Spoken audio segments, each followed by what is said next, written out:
I'm sure this is going to rattle the hornet's nest. Oh yes, I can almost hear people now getting their keyboards ready, forwarding this video onto all their friends and family saying, what in heaven's name is he talking about?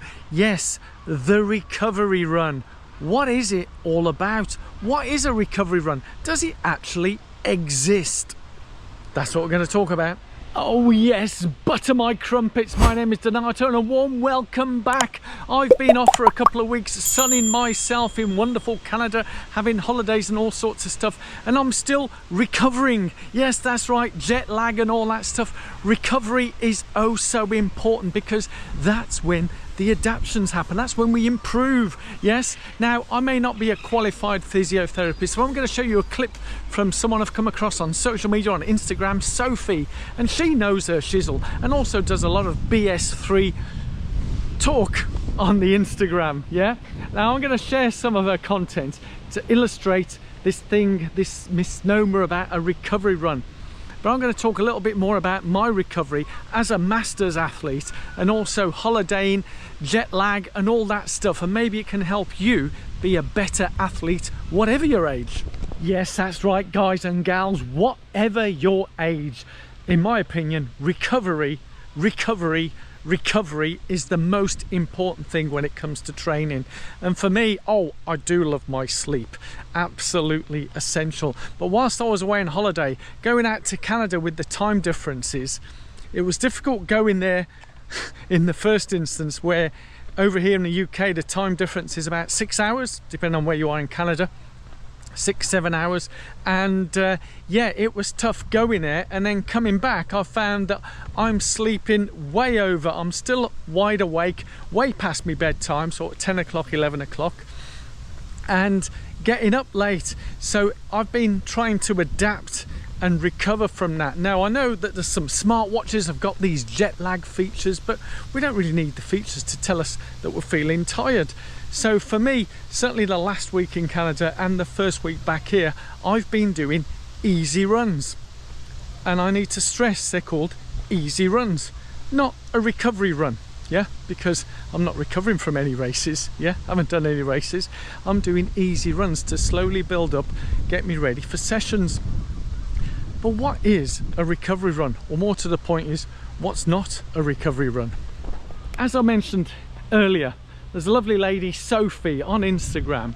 Here's her link to her account, and she talks about the recovery run and what it's all about, or what it's not about, and how we should really consider what is more important when it comes to recovery. And if we are doing these recovery runs, is it actually helping us?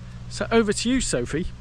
I'm Sophie, and this is The Truth About Running. Episode 2, recovery runs. But you already know what I think about these. Yeah, you might feel good short term, but they are not actual recovery. And they might actually be the reason you're not improving. This systematic review showed that passive recovery, aka rest, was actually more effective than active recovery for reducing things like muscle damage markers and storing performance after intense exercise. Why? Because running still adds to your overall training load, no matter how slow it is.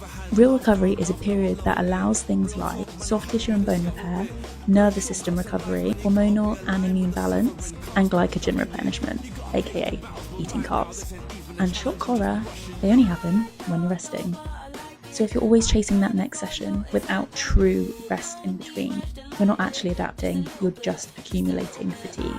Contrary to popular belief, you don't actually make adaptations when you're training. You make them afterwards, when you recover. And under-recovery is one of the biggest causes of relative energy deficiency in sport and overuse injuries like stress fractures. So remember, if you're running, you're not recovering. Now, make sure to hit follow for more no BS running advice. And drop a comment below for what you would like to see in episode 3. Yes, a bit of an eye-opener, isn't it? Yeah, REDs. We often hear about these REDs and think it only applies to elite athletes, but we too, sometimes, I think last summer, I was probably suffering from that, being exhausted, tired, hardly doing any races, but not really recovering and doing the passive recovery. In fact, a few years back, I was doing just walking, hiking, and it resulted in me getting not just one Achilles but double Achilles injuries that took me out because I was adding load to my body. Sometimes we think, oh, I'm just going out for a short walk, we're out for an hour, 2 hours, 3 hours. But for me on that particular day, it was what, 14 hours. So that absolutely blew my gasket, and it's just walking. So sometimes you might think walking is recovery, but we need to balance it out. So I'd love to hear from you in the comments below. What's your views on this recovery run? As I say, for me, I don't do recovery runs. As Sophie said, a recovery run is adding load, so it might be good short term, and we might think, oh, I'm running slower than I did yesterday in the rep sessions, so I'm recovering from the rep sessions. But the best form of recovery, as Sophie says, is passive recovery, resting.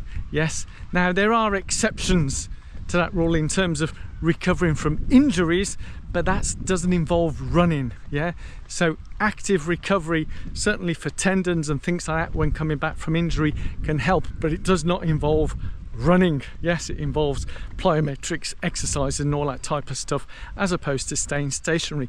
But that is the absolute exception, and I think sometimes in our social media world people take these exceptions and then it expands and then it becomes a myth, urban myth, whatever, or some total utter nonsense. But anyway, that's enough about me talking about it. As I said, I'd love to hear from you in the comments below, and yeah, I think we need to start calling out this BS a bit more and making YouTube a bit like what it was when I first joined. What was it, how many years ago? 9 years ago? Ooh, over 9 years now, and I'm celebrating 10 years of running. I didn't have that celebratory anniversary of 10 years of running type thing. Maybe I'll do another video once I get back, full recovery here from the travelling, the drinking and the eating, and start publishing more videos on a regular basis. So this is just a quick, short, snappy one for you all to digest, ingest, and let me know what you think. See you all soon.